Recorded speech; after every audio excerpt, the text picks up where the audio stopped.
Welcome, Alan Stein of Kadima Careers. How are you doing today?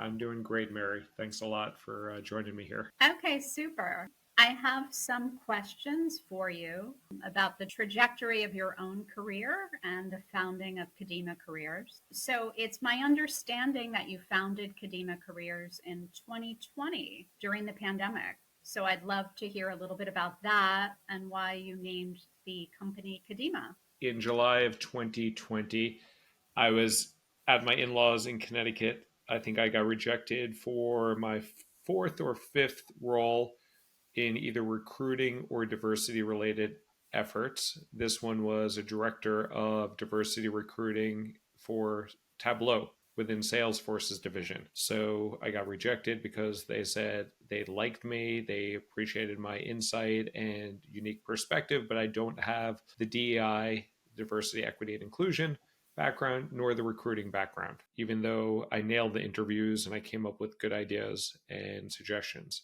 And this was probably the fifth time I got rejected for either a DEI or a recruiting or talent acquisition sort of role. I got rejected at Google. I got rejected at Facebook. I think I got rejected multiple times at Google. These were internal when I was trying to move internally from roles in customer success or operations or finance or marketing, and I got rejected multiple times. So that became frustrating for me. Also, during that time, we were all homebound with the pandemic. The George Floyd murder had occurred, which was horrendous. There was lots of talk internally within Salesforce with Mark Benioff, the CEO. They brought out not all, the few Black leaders within the organization because there were not that many Black leaders within the organization. Actually, one of the best guests we had was Colin Powell, who was on the board of Salesforce at the time. And he actually spoke to the entire company at a town hall about the George Floyd incident and diversity and challenges in society. So I heard a lot of similar talk back in 2012 when I was at Google, when Trayvon Martin was murdered horrendously there. So a lot of Black leaders at Google, and again, there were not a lot. There were probably two leaders that kept going to every town hall, and they were brought out to talk about what Google is going to do about diversity and inclusion. So I heard it was basically like a repeat of what I heard 7 years ago. And during the pandemic, my wife Melanie was reading the book How to Be an Anti-Racist by Ibram Kendi. She was reading that book to my children. Every night we'd read books while we were home ridden. My kids would hate it, but it was good for them, and I enjoyed listening to it as well. And Ibram Kendi's book, to paraphrase it a little bit, talks about it's not enough to be not to be racist, but you really need to be anti-racist. You need to take actions that make a difference. Mm-hmm. So all of that kind of stirred the mix that gave me the idea to focus my next chapter in my life of helping people with their careers. It's something that I was always interested in. I was naturally good at. I got 9 people into Google as referrals, which is unusually a high number of successful referrals to get in. So there's this term called ikigai, the Japanese term for the meaning of life or the raison d'etre. When you can find something that you're good at, that you like doing, that the world needs, and you can make money at. It's like if you imagine a Venn diagram with 4 circles, if you can blend all 4 of those circles, you found your ikigai. And my ikigai is basically the ability to accelerate and grow careers. And I really like to level the playing field with people that don't know how the system works and don't have access to the same resources and benefits that I've been privileged or lucky enough or born with or whatever you want to call it.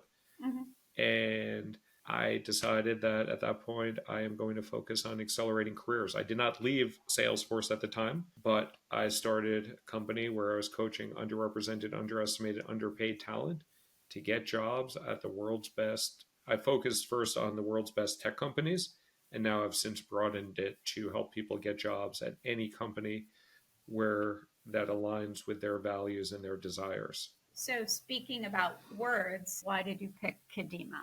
So, I was speaking to David on the porch as we were drinking martinis, and I asked him how to say the word accelerate in Hebrew. And I forget what he said. It was not a name that necessarily resonated with me. But he said, "What about the word Kadima?" And I love the word Kadima. As a child, I used to play this game called Pro Kadima. I have paddles on my back wall there, up top, those two wood paddles. And I reached out to a trademark attorney and found out if we can trademark the term Kadima and Kadima Careers for business services, and we're able to. So that's how we got the name Kadima, which means in Hebrew forward or let's go. And that's how I like to think about people's careers, of always moving forward, always accelerating. That's perfect for what I believe is your Kadima tagline. You own your career, we accelerate it. Yep, Okay. exactly. And I'm a big believer of that. Opportunity will not come to you. You need to be on the lookout for opportunity, and you need to make that opportunity happen. And Mm-hmm. especially when it comes to your career, nobody is going to give as much of a hoot about you and your career as you will. So it's Mm-hmm. really important, just like you own your life, you should own your career, and you should take a proactive action in terms of determining where you want to go and then figuring out a path to get there with help of others, but own your career. And speaking of owning your career, you have a very aggressive long term goal, from what I've been told. What is Kadima Career's goal, overarching mission? So I'm an avid reader of business books and leadership books, and Jim Collins, who I believe is a professor at Stanford Business School, wrote a book, Good to Great. He's written lots of books, and in that book he talks about the importance of having a mission for a company, even for an individual, and with that mission to have specificity to it and some sort of deadline with it. So I was reading that and I was trying to think about what my mission is for Kadima Careers and what we're really trying to do. And I was like, okay, let's start with, we want to accelerate 1 million careers by 2040. So when I created that in 2020, that would mean we would need to accelerate 50,000 careers per year. And we've supported dozens, if not hundreds and thousands of people in terms of giving them advice and guidance and support to help accelerate their career. Another thing that Jim Collins talks about, and also something that I learned at Google, is what a BHAG is. I don't know if you ever heard of the term BHAG, BHAG, big, Mm-hmm. hairy, audacious goal. All It's right. something that's pretty common in the tech landscape. I've heard it a lot at Google of what's our BHAG? And I thought this would be a good BHAG. And Jim Collins talks about it in the book also. Our big, hairy, audacious goal is to accelerate 1 million careers by 2040. And Mhm. frankly, I think that's actually conservative once we get the ball moving on what we're building here at Kadima. It's great to definitely be that ambitious. And besides that big goal and sort of your mission to make companies more diverse and inclusive for real, as opposed to just talking the talk, how else would you say Kadima Careers is different from the many thousands of career coaching businesses out there? It's a great question, Mary. So if you look on LinkedIn and you look up career coaches, you will find between 134,000 and 137,000 career coaches out there. Depends on what day and where the Wow. market's at. So Mhm. there's a lot out there. What makes us different is that we actually focus on the candidate and we track and measure our numbers and our results maniacally. So I know for a fact that we can get people great jobs in 3.56 months on average, and they are earning $127,400 more after working with us. So, A, we're tracking our metrics and measurement. B, I'm taking a lot of the insights that I've learned about building scalable, effective businesses from my time at Google and Facebook and American Express and Salesforce, of building a program and building an organization that is for scale. So even though a lot of my one-on-one coaching is not scalable because there's only one of me, Mhm. a lot of those practices are being deployed in group coaching, in digital courses, and eventually software. So we are building something that is effective and efficient at getting people the results that they want. Also, another difference between us and some other programs is we offer a 30-day money back guarantee. For any reason, if within 30 days people are not happy with our service and our solutions, they can ask for their money back and they will get 100% of their money back. Very Mhm. few people do that, but we give people that option. And also, what is different is, as a founder, I have been on both sides of the table. I have interviewed probably 1,000 people in my career, including about 500 people at Google. And I understand what the decision making process is, not only hiring, but also compensation wise. And on the flip side, I have probably interviewed at close to 1,000 different job opportunities, probably at hundreds of companies. I've worked for 21 companies. I've held 29 jobs. I've probably received at least 2 times as number of offers that I've turned down over the course of time. So I understand how things work on both sides of the Mm-hmm. table, and it's all the same. There are certain tweaks that certain companies have. Like Google has a different process of their interviewing, which is rigorous and methodical, and so does Amazon. And if you look at McKinsey and BCG, they have their methods of interviewing. But outside of a few that do it really well, and I think those companies do it really well, there's a few others. Interviewing and recruiting is ineffective, inefficient, poorly created. And because of that, there are ways that you can influence that and backwards engineer the process. So because of that insight on both sides of the equation, that makes us different as well. I love that you have the inside scoop, but I also love your big tech background because really you are tracking your successes and your metrics, and not many other career coaches can really do that. So you're walking the walk, you're not just talking the talk, which I think a lot of other coaches do. So let's dive in a little bit into like the myths about job searching.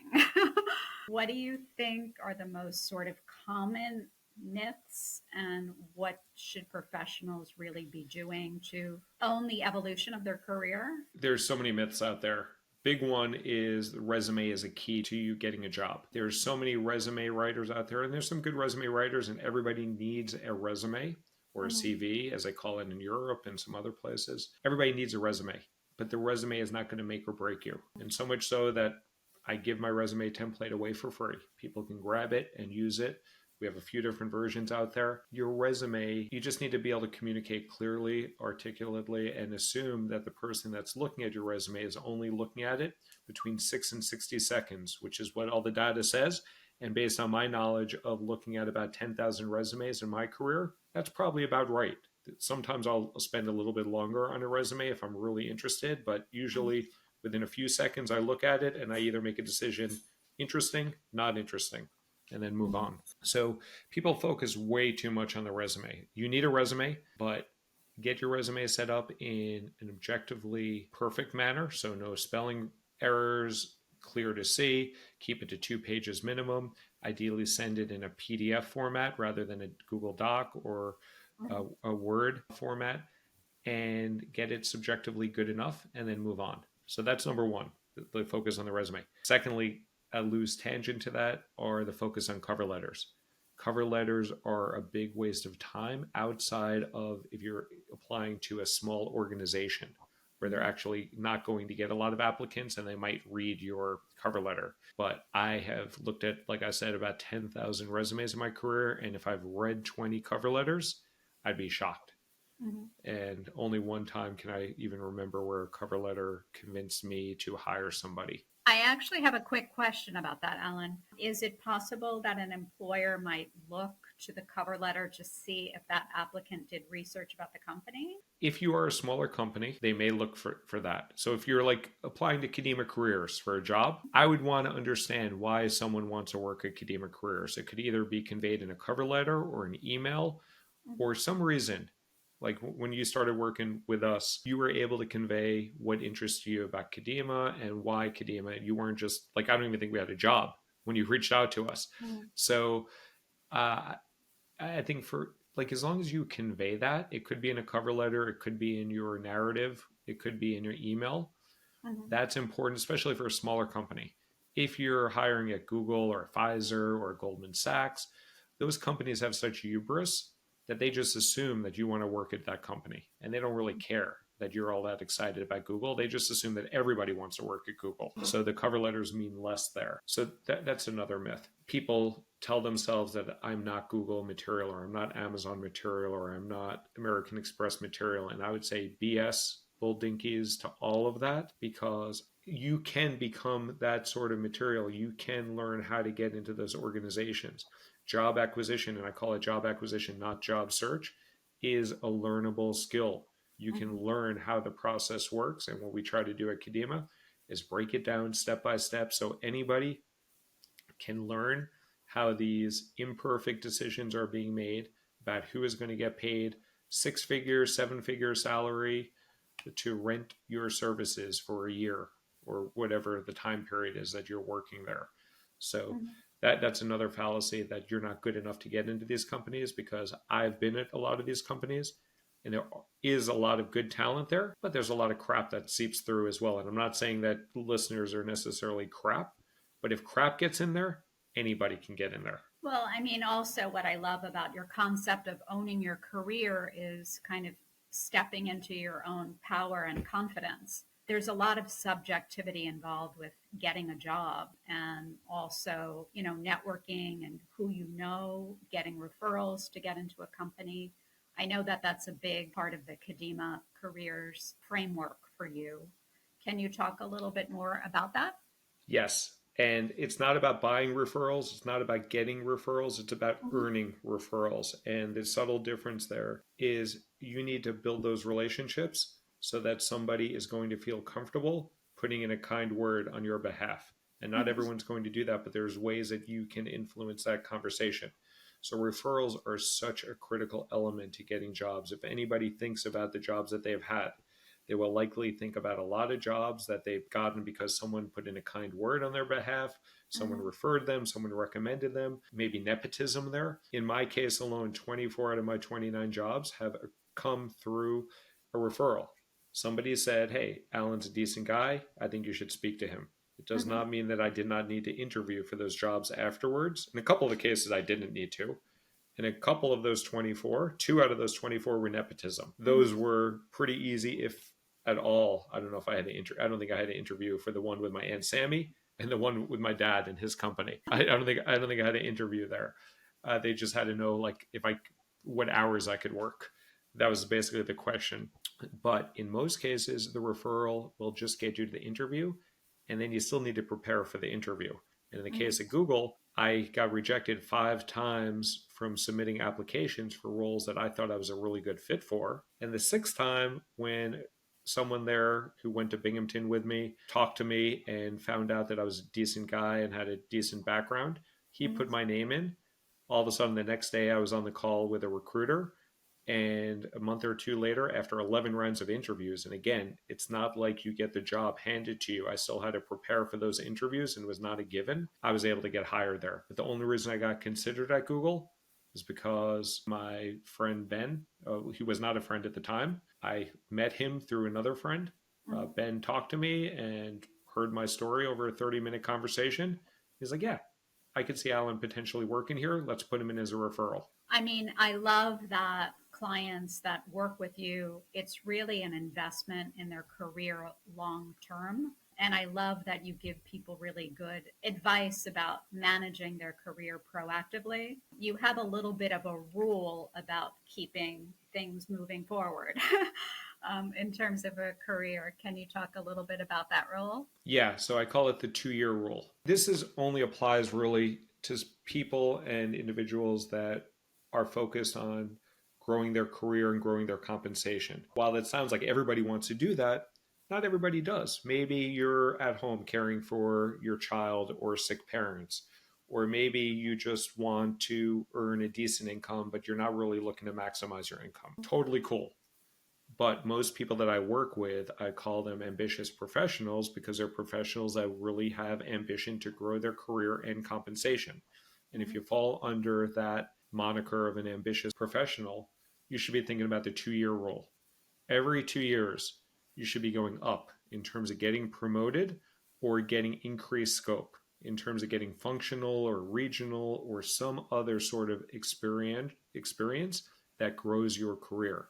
And if you're Mhm. not getting that internally where you're at, then get the hell out. And you should be Mhm. looking externally. I suggest people always look externally and always be looking. ABL, always be looking, and think about your career in 2 year increments. And the 2 years was not just pulled out of thin air. When I was at American Express, they gave me training as a new manager of how critical it was as a manager to keep my direct reports engaged and interested in the role. because from the company's perspective, the first 6 to 12 months, that individual is learning the ropes and not necessarily providing value to the company. And Mm. then after the 6 months or so, then that employee provides more value to the role and the company. And the longer that you can keep that employee happy, content in that role, the more value that that individual is providing to the team and the company. Well, I flip that on the side. From my perspective as an individual, the first 6 months, I'm learning tremendous amount. I'm learning new information. I'm meeting new people. After the 6 months, I'm kind of plateauing a little bit. And then after 12 or 18 months or so, I'm not learning anything new.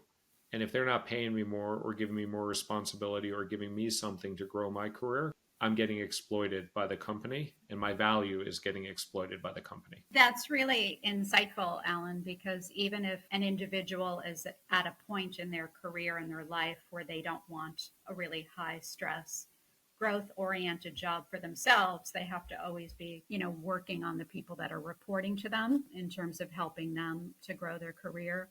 So that's really important. If somebody has to sort of take a step back because they have kids or grandkids that they're taking care of or sick parents, that they should keep their eye on, the people reporting to them and their career development. I like that. So actually, this is kind of a big question now because of the cost of education, but also inflation and our challenging economic times.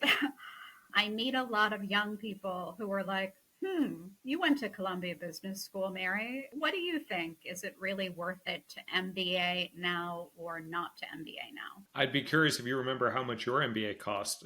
Mine cost $138,000. I don't know if you remember how much yours set you back. I remember tuition. This wasn't living expenses. Tuition was $7,500 per semester. Right. So So for 7,500 4 semesters, times it'd be four. $30,000. Yeah, and then my living expenses on top of that. So I remember the 138 because that was a savings that I had built up that I had to draw down on to pay my tuition and my living expenses and all that stuff. I fundamentally believe that the top MBA programs are valuable. There's the M7, the Magnificent Seven, so called by themselves. It's Columbia, it's Northwestern, it's Chicago, it's Wharton, it's Stanford, it's Harvard, and MIT. There mhm. are other good schools that you could argue that are equally valuable, like NYU and INSEAD and Tuck and Duke, and you can argue like UT. You can argue at the cusp which other programs are really worth the money. But then there are a ton of second tier, third tier programs that might be at a good school. Like I just met someone on LinkedIn, nothing against a Brandeis MBA, but he's the first person I ever heard of that was going for an MBA at Brandeis, and Brandeis is a good undergrad school. I Mhm. really question, I don't know what the cost is of a Brandeis MBA. I question if that's worth his time and money to go to Brandeis for his MBA. Is their Brandeis MBA program new or has it always been around? I have no idea. It's Oh, okay. like, I have no idea. This guy just connected with me on LinkedIn and he had something on his profile that said he was at the Brandeis MBA program. It's named after someone. I don't know. But Oh, there's okay. all these schools have MBA programs, Wake Forest and Illinois and like Ohio State, all these good schools, Florida State, Florida, all these good schools have MBA programs. Mhm. And these schools are good schools, good name brand schools. But is the MBA really worth the value there? I'm not Mhm. sure. I tend to think not, but that's open to debate because those MBA programs at some of those second or third tier MBA schools, I don't think they cost $250,000, and that's what a Columbia MBA costs now. I think 240 or 250, maybe up to 280, and a Wharton Mhm. one does as well, somewhere in 230, 240K range. If you're spending $75,000 for a, let's say, like a University of Miami, I don't think that's worth it. If you're getting paid from if your employer's paying for it or you get a scholarship, yeah, then maybe you can learn some stuff and you get the MBA on there. But if you're paying out of your pocket and you're giving up some earning years, because usually if you're going there full time, you can't be working. And it's different if it's a part time MBA. I agree. Mhm. I would question seriously if an MBA is the only way to get to where you're headed. My dad continued to work at a corporate insurance company and they paid for it and he got his MBA at Yeah. NYU. This is many, many, many years Yeah. ago. For me, the value of it, I didn't pursue an investment banking career. I pursued a career in marketing and PR. But the real value of it is the referral network, networking. When I call somebody that I went to college with, or I went to Columbia with, or reach out to them via LinkedIn or whatever, they're much more likely to engage with me because we're part of the same club. And I'm sure you agree with me on that as well. That's truly valuable in terms of managing your career long term. Yeah, so you want to join a club where those club members are at the organizations and places where you want to be. In terms of Kadima's focus on earning referrals, which I love, not just asking for referrals willy nilly. I know that LinkedIn, you're very, very engaged on LinkedIn, but you're also a big proponent of people using it for their job search and to manage their career. So, can you talk a little bit about that and then also touch upon the wonderful opening world, new world of Chat GPT in the job search? Yeah, so those are two different amazing tools that are both helpful in different ways. I was fortunate to learn about LinkedIn very early on. This is one of the many pieces of valuable things I got out of my $138,000 MBA at Columbia. I was in a class, I think it was stats or decision modeling. I forget which class it was, but the professor told us about this new social network that he was likening it to Orkut at the time, which was a big social network that was big in Brazil. And I think MySpace and maybe Friendster at the time, because I don't even think Facebook was around in 2004 or barely. And he was advising us students to get onto LinkedIn. He's like, hey, this is going, like he was talking about the network effect of businesses and saying this is going to really change the way that people can network and build relationships. So I joined that day on April 1st, 2004. And I've been on LinkedIn longer than 99.53% of people. And I wasn't a total user and fan of LinkedIn right then in business school because a lot of people were not on it then. But the power of any social network or professional network grows with the number of people and the engagement on that community. And now I don't know how many people LinkedIn had back then. I think I was member 450,000 or so. And now there are 930 million people on LinkedIn. So everybody that I want to find at almost every company, especially when I was looking to be hired, almost every hiring manager is Mm-hmm. on LinkedIn. They may not be active on LinkedIn, but almost everybody has a profile on LinkedIn. And the way I generally advise people to use LinkedIn is as a proactive tool. Identify where you want to go, figure out who is at those companies or those organizations, and build relationships with them. Do not ask for a referral. Do not ask for something transactional, but build relationships. So start having a conversation. It's kind of like if you're DMing someone on Twitter or something like that, or tweeting at someone on Twitter, you're building that relationship and then ultimately, ideally, getting it offline or off of LinkedIn so you can have a video chat or an in person chat with the individual. Learn about them, how they got there, and build those relationships. Some of those will turn into potential referrals, some of them won't. And I always advise people do not ask for referrals. And the reason why I say do not ask for referrals is almost everybody will say yes to your face, and less than half of them will actually follow up. And with the ask, they'll say yes to your face just to shut you up. And it's easier for people to say yes than no. But when push comes to shove, if you need someone to put in a referral for you at Microsoft or at UPS or at whatever company you're applying for, unless they volunteered and said, hey, Mary, you seem like you have a nice background. I've enjoyed this conversation. If there's anything I can ever do, if you're ever looking for a role here at SAP, let me know and I'd be happy to put you in as a referral. That's what I call as an earned referral. That person is more likely going to follow through on that rather than someone that is going to say yes to you just to shut you up. Yeah, people want to get to know you, just like when we first chatted, your mission at Kadima aligned with me, my personality, my goals, what I think about the world, wanting to quote unquote fix the world.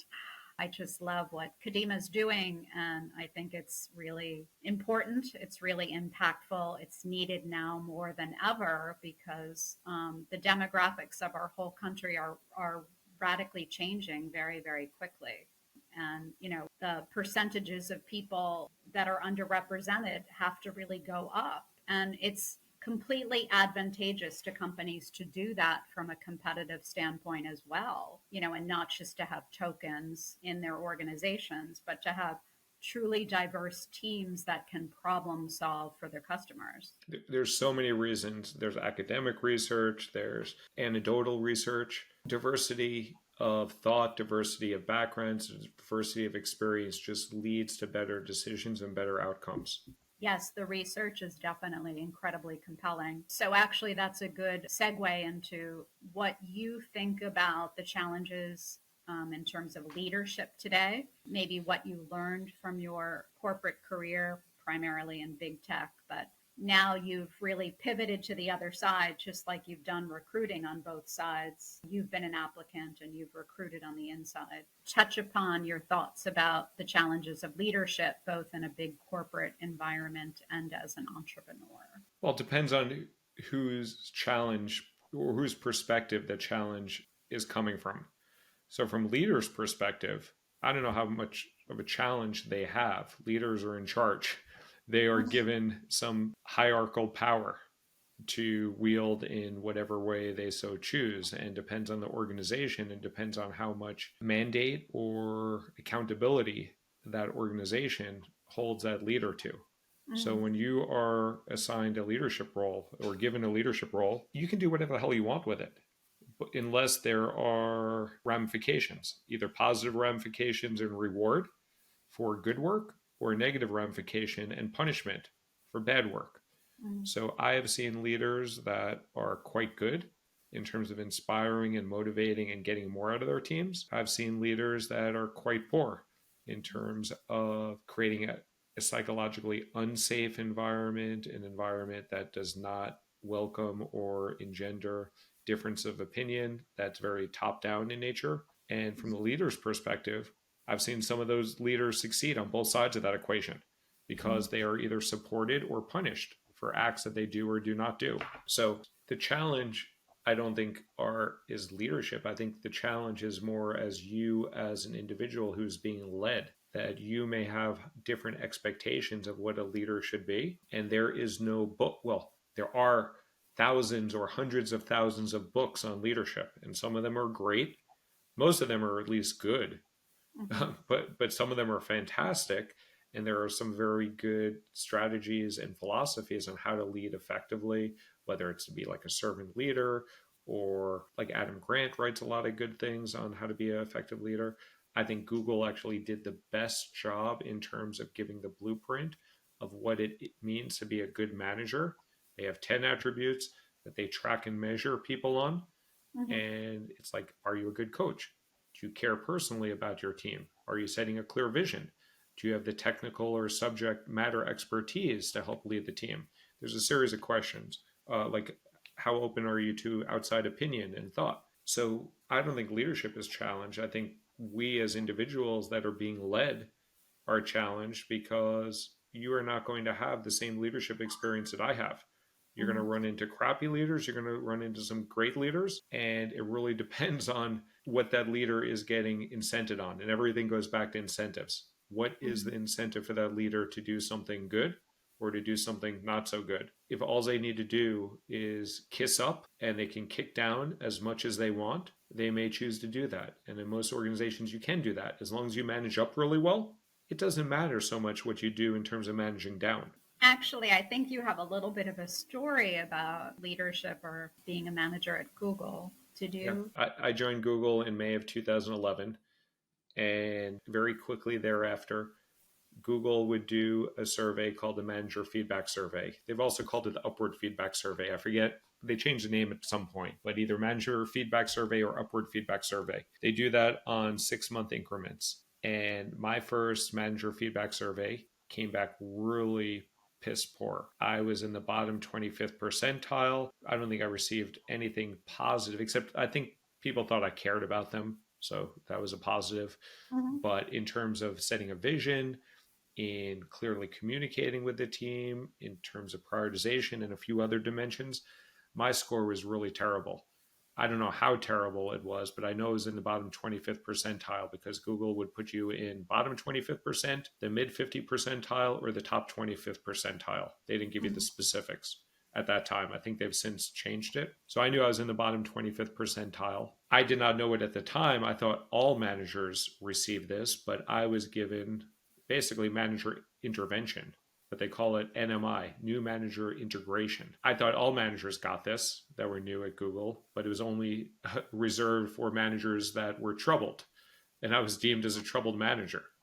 So they brought HR in and they did big focus groups with my team. And they're like, what the hell's going on with Alan here? So my team, I'm very thankful to them. They sat down with the HR VP, the HR business partner, and gave feedback. They gave some very tough feedback to me on what I was doing wrong. I was able to internalize that and then act upon it. And some of this stuff was really serious stuff, not serious, but that I would tell four different people to do the same thing. So people lost trust in what I was telling them to do because I was asking four different people. And some of the stuff was kind of more trivial, like stop having people use Excel instead of Google Sheets, which I think you would find funny because I know you like Excel and not Google Sheets. Back in Yes. 2011, Google Sheets sucked. Excel was so much better. And I Mhm. was using Excel, but we were a Google shop. So, anyway, I was getting feedback from my team to stop working in Excel. I needed to use Google Sheets. So that was easily correctable. Anyway, over the course of every 6 month period, my score got progressively better to the point in 2015 that I was nominated and I received the award as a Google Great Manager. And this was an award that was quite prestigious, and only 25 people, 20 to 25 people across the organization win it. And it Mhm. was based on nominations from my team, based on nominations from my peers, and based on nomination from my leadership and support from leadership. So I actually won one of the Google Great Manager Awards. I have like something in the back here, a little tchotchke from there, and they flew me and my wife and the other 24 other Google Great Managers down to Cabo, which was one of the coolest trips I've ever taken. And they brought some senior leaders down there, and we did some leadership development and some fun stuff, go karting and or ATVing and tequila tasting and things like that as well. And it was one of the best experiences, but it taught me that leadership, management, job acquisition, almost everything in life is learnable if you Yes. are if you seek the feedback. I wasn't seeking the feedback, Google just gave it to me. But if you pay attention to the feedback, you try to internalize the feedback, and you have the support as well. And I had the support of Google's HR, and my manager wanted to intervene here and help support me. And I also had the mindset of, hey, I want to improve here because I don't like getting these really crappy scores. You can improve as a manager. And I firmly believe that. And yeah, so I went from one of the worst managers at Google to one of the best. And then this is a longer story. I don't think we have time for it now. Then 6 months later, I got fired. But not because Wow. I was a great manager, but that fact that I was a great manager played into very little play into my value or to Google because they just were able to toss that aside when they decided to get rid of me because of actions I took and mistakes that I made. But even having that great manager award did not save me from a mess up that I did and I admitted to, even though I apologized for. It did not save my butt at the end of the day. But you were very smart. I would imagine some of the challenges you had with your initial lower scores were simply not having a lot of experience managing people in previous jobs. But you also seized the opportunity, and you weren't defensive with your boss and HR, and you seized the opportunity to learn those skills, and they're standing you in great stead now as an entrepreneur and a founder at Kadima Careers for sure. I'm very open to feedback. I will not always address the feedback given to me, but I will Mhm. always listen to it. Of course. And there was probably some feedback that was given to me in that survey, the first survey. I don't recall off the top of my head. There's probably some that I did not agree with and that I did not take, but I read it all and I made a conscious decision of what am I going to take and what do I disagree with and is there a reason why I disagree? And also Mhm. what was important is I thanked my team for the feedback. I shared it out with the team and I told my team, hold me accountable for doing this. And if I send you another spreadsheet in Excel, call me on that. And if I'm like assigning people multiple things, I'm going to try not to do that. Call me on that real time. Yeah, I think that those two things are really important. Being open to the feedback, whether you take it or not, but also whoever's in your life professionally or personally, kind of making them your accountability partner. I really like that because that's really how people move the needle in terms of their own professional and personal development. Saying, let me know when I'm promising to do this, but let me know when I fall short because I might forget or whatever. So that's a great story. I love that Google story. Alan, if you want to share any last little thought for job searchers. I think the last piece of feedback is own your career.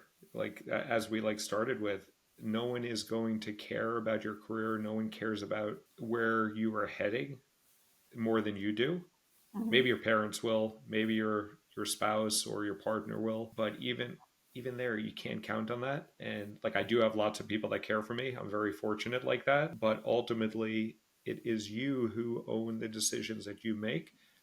I know that not everybody is afforded the same like is playing on the same playing field. So as a Mm-hmm. white dude born in America in the 1970s, I had a very different outcome than if I was born in the 1930s in Germany. I'm Jewish, of Jewish descent.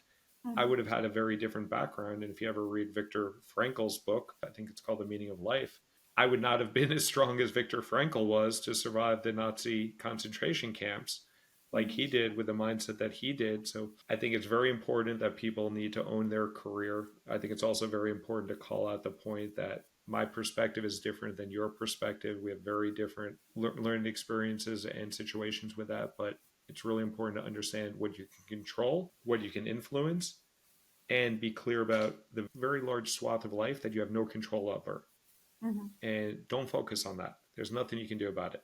But the stuff you can control and influence, own it. Always stay in that career driver's seat. Yep. That's why we call the Sick Career Podcast Steer Your Career with Kadima.